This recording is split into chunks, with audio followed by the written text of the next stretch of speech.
Herzlich willkommen Skorpion auf meinem Kanal. Ich schaue heute mit den Tarotkarten, was dich jetzt im Herbst 2025 erwartet. Bitte beachte dabei auch den Mond sowie Venuszeichen und deinen Aszendent. Für persönliche Legungen besuch gerne meine Webseite. So, los geht's. Für Skorpion bitte. Was bringt der Herbst 2025 für Skorpion bitte? Es dauert nicht lange.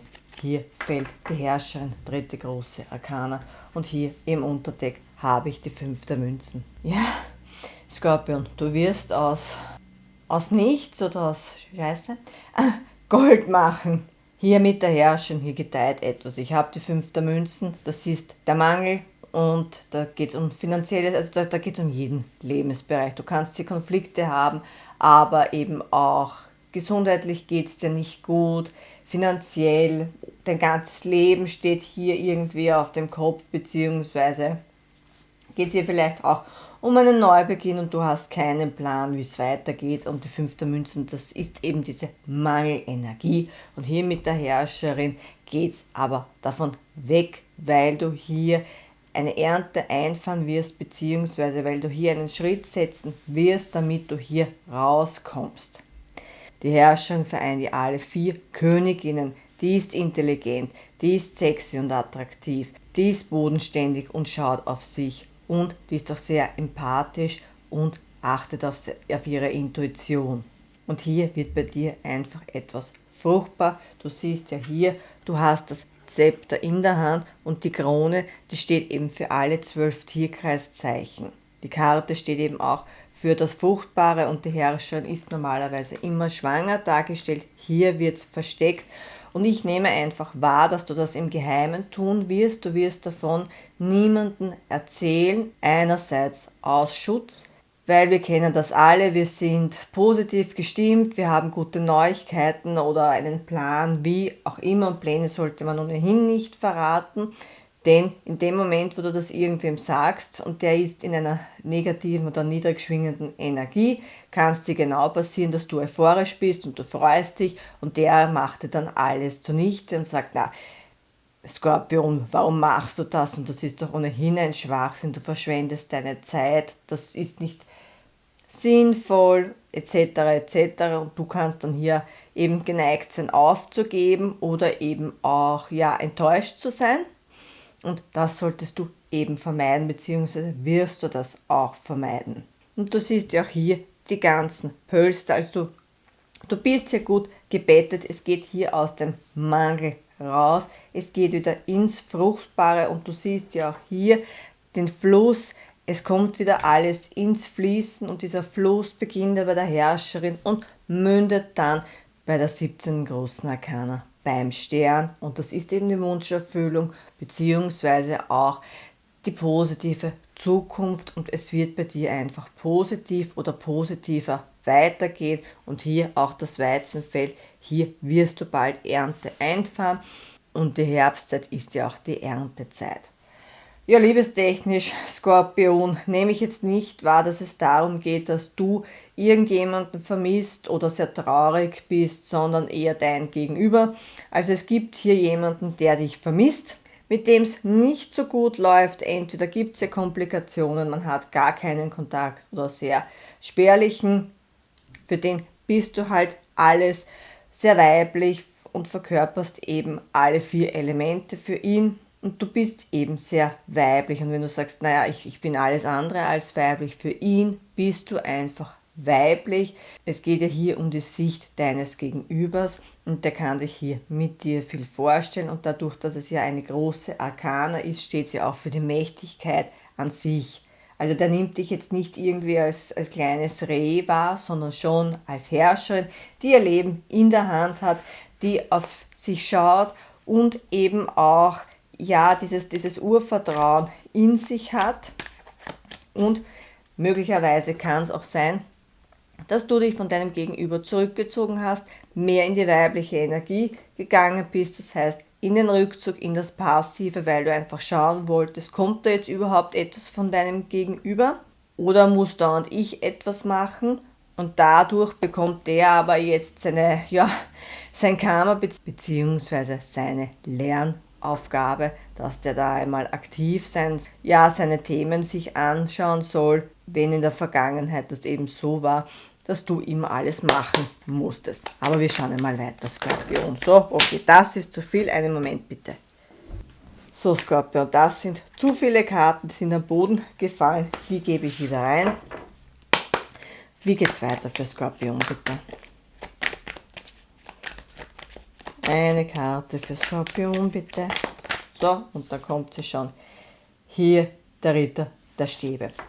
Also, einerseits, wie vorhin erwähnt, du wirst die richtigen Schritte machen, um aus diesem Mangel rauszukommen, beziehungsweise aus diesem Mangeldenken eben, damit du in eine positivere Zukunft gehen kannst. Du bist ja sehr entschlossen, du siehst ja hier auch den Unterschied, die Wüste, und hier gedeiht etwas, und die erste Karte in der Legung bestimmt die ganze Energie und die ist auf jeden Fall positiv.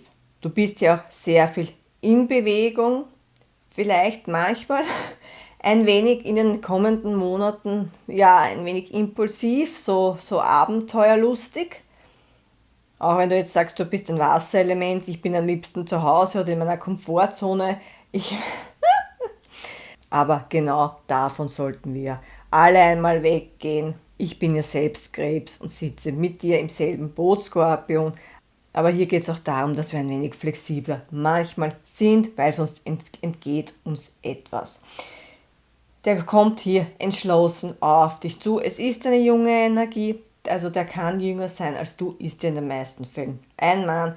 Vom Tierkreiszeichen her vielleicht ein Feuerelement, das heißt Widder, Löwe oder Schütze. Kann, muss aber nicht.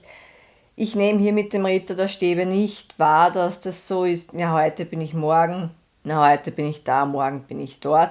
Also dieses nicht festlegen wollen, hier nehme ich das nicht wahr.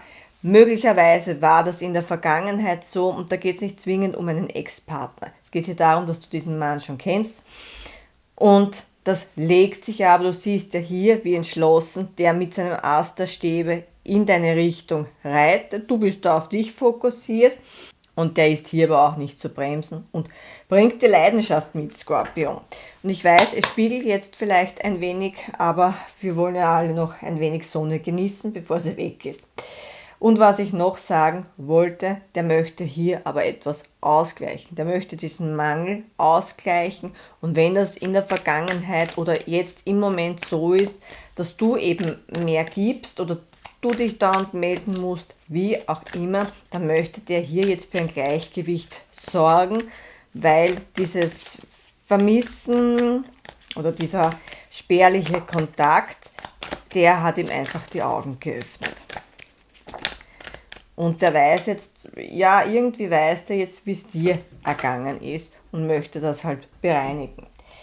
Hier mit den 7 der Stäben, Skorpion, nehme ich wahr, und das habe ich ja hier bei der Herrscherin schon gesagt, dass du deine Pläne nicht verraten sollst und dass du ja gewisse Dinge im Geheimen machst, und das ist gut so, denn hier gibt es Menschen, die dir das nicht zutrauen, beziehungsweise die dir das neidig sind und dir hier eine negative Energie senden. Du wirst dich hier dann verteidigen müssen, also so rechtfertigen, warum machst du das jetzt und früher warst du ja gar nicht so etc. Und deswegen alles, was du für dich behalten kannst, mach das einfach, denn hier, du siehst ja, wie jemand auf diesem Podest steht oder auf diesem Felsen und da die 6 der Stäbe und du wehrst dich ja, du legst dich ja quasi quer und das kostet natürlich Energie. Und damit du nicht in dieser Situation bist, erzähl halt nicht so viel von dir, auch wenn wir das gewohnt sind, selbst wenn es dein bester Freund ist, in dieser Situation, denn hier mit der Herrscherin nehme ich auch etwas Größeres wahr,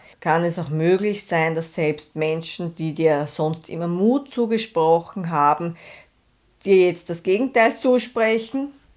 Ich muss es leider dazu sagen, und du sollst hier für dich einfach einstehen, für deine Wünsche, für deine Träume und dich nicht hier beirren lassen, sondern einfach deinen Weg gehen. Es ist dein Leben, wir alle haben nur ein Leben und das sollten wir eben genießen, aber eben auch so gut wie möglich unsere Lernaufgaben angehen, beziehungsweise wenigstens versuchen, unser Potenzial zu leben und nicht nach den Regeln von anderen Menschen zu leben.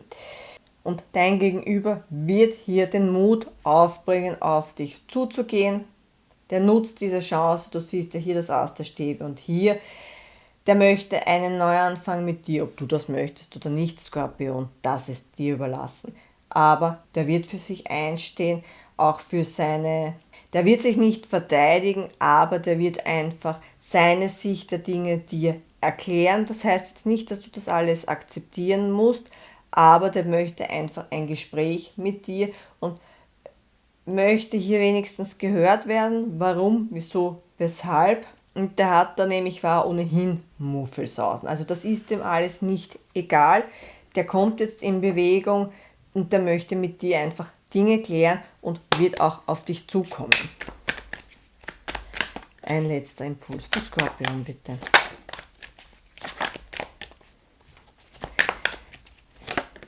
Na, was ist jetzt? Acht der Kelche. Umgedreht. So.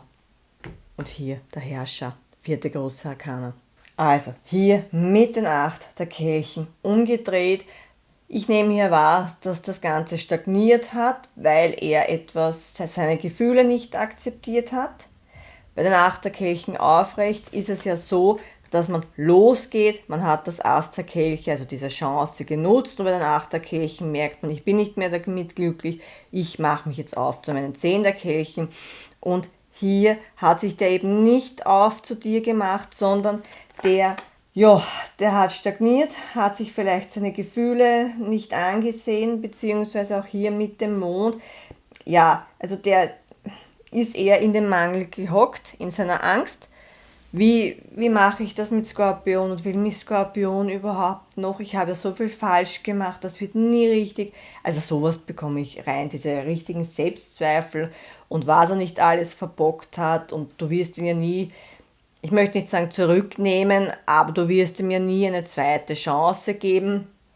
Und ich nehme auch wahr, dass jetzt ein paar sagen werden, der hatte schon so viele Chancen.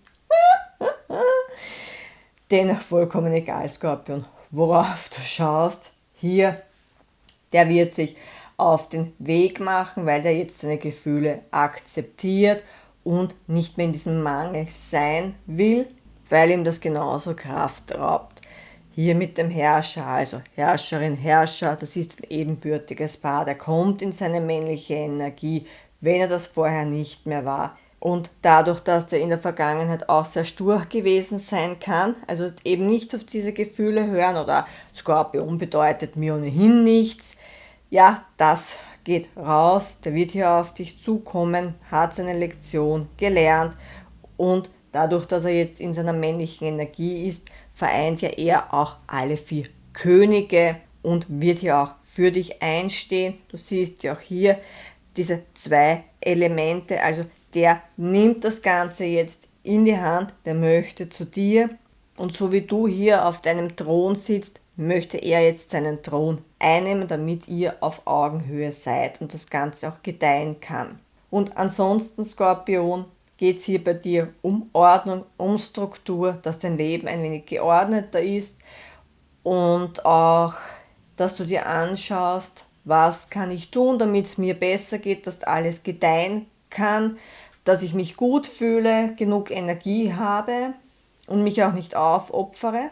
Und für manche bekomme ich rein, dass sie, wenn sie Hilfe benötigen, dass sie hier Hilfe bekommen, aber sie sollten diese auch annehmen. Einerseits hier in die empfangende Energie gehen, also in das Weibliche, denn hier gibt es jemanden und das ist ein Mann, der dir einerseits helfen kann und dir einerseits auch helfen möchte.